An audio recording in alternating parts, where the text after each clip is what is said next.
সম্প্রতি ছোট্ট একটি ভিডিও ক্লিপ ছড়িয়ে পড়ে নেট দুনিয়ায়, যা অনেকের চোখে অশ্রু এনেই ছেড়েছে। ভিডিওটিতে দেখা যায় একজন বাংলাদেশি শ্রমিককে সংবর্ধনা দিচ্ছেন বাহরাইনের শিক্ষার্থীরা।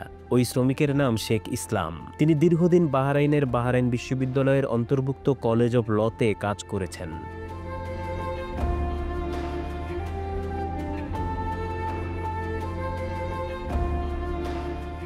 ২৮ সেপ্টেম্বর তিনি অবসরে যান। বয়স্ক এই মানুষটির অবদানের প্রতি সম্মান জানিয়ে ফেয়ারওয়েল অনুষ্ঠানের আয়োজন করে শিক্ষক ও শিক্ষার্থীরা।